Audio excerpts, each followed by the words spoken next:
Officer Lawrence and I were riding. We'd just come out of roll call that day, and this was the first call of the day, and it was dispatched as an attempted burglary.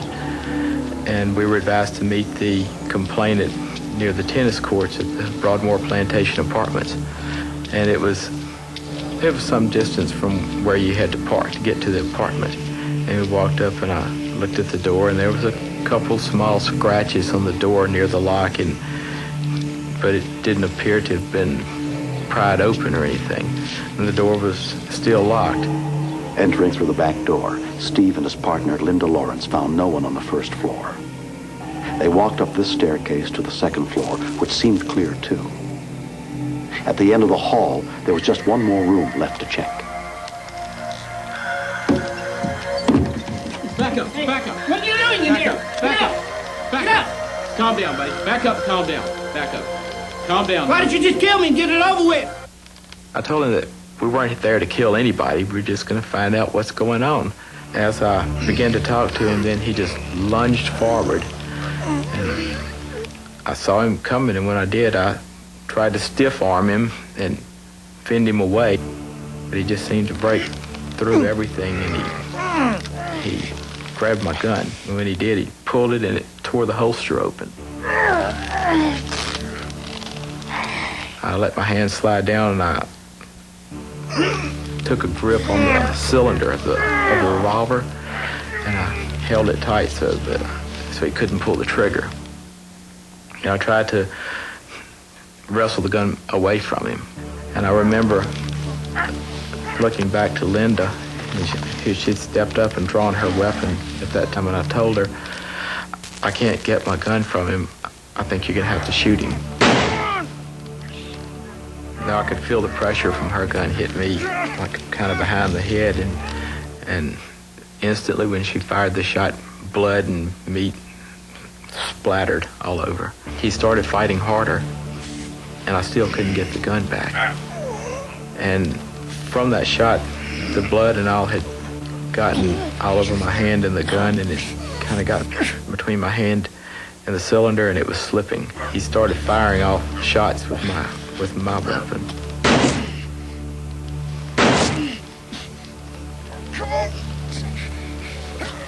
Of course, we were fighting so close, she more than likely felt that she couldn't get a shot. Then I went to kind of a last-ditch effort, and I grabbed the end of the barrel of the gun, and I wrenched it back and pulled it away from him, and I shot him twice in the chest. And as he flew toward her, the back of his right hand hit the back of her right hand. Something just moved the gun in a circle into his hand, and he fired it. We went down there and we fought some more, and with both guns. And I had pretty much control of each of the guns because of the angle I had on them. And I know that I fought him. We rolled on the floor for a while, and I went to my hands and knees, and I began firing the guns into the floor. And my intention was to empty the guns, and I was counting the shots as we went along on the cards, and I shot all of hers out. And I'd gotten down, I had one left in my gun.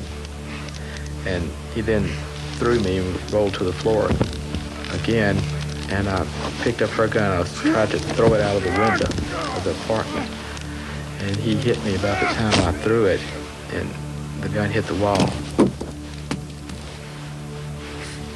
As I was pushing him down, he began biting my finger. I remember thinking, so you can bite on that for a minute and concentrate with that while I find the bone, and I punched the gun barrel up into his rib cage in the side till I felt the bone, and I fired another shot through his rib cage from side to side. "Oh," he said, "you got me a good one that time." And then he picked me up and threw me.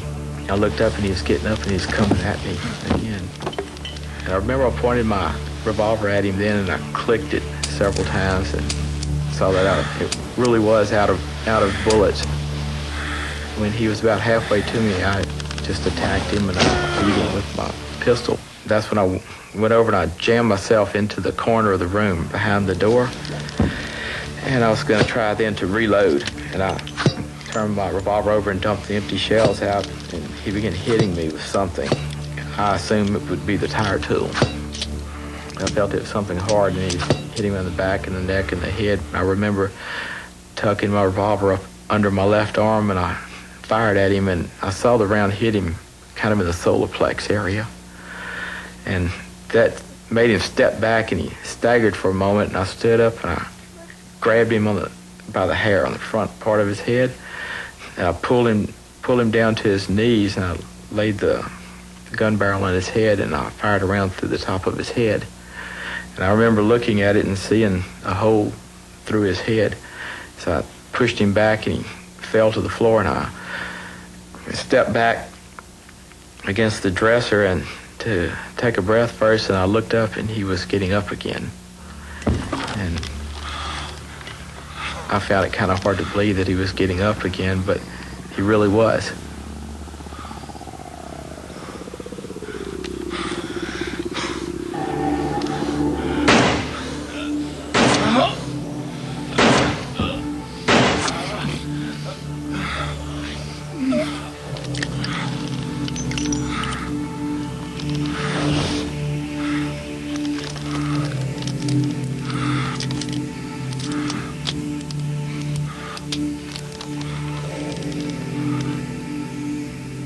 After taking a total of 10 direct hits across 10 minutes, the attacker finally went down for good. He died seconds later. John James Mullery, a 42-year-old house painter and ex-convict, wasn't burglarizing the apartment. This man was a woman abuser, and he had broken into that apartment sometime before, waiting there to kill his girlfriend, and probably built up a hatred for her. Then when this was interrupted, he's confronted with an authority figure that's a woman, and I believe that's what actually made him crack. Linda Lawrence was the first female officer killed in the state of Louisiana. 30 years old, Linda had been a police officer for less than 2 months.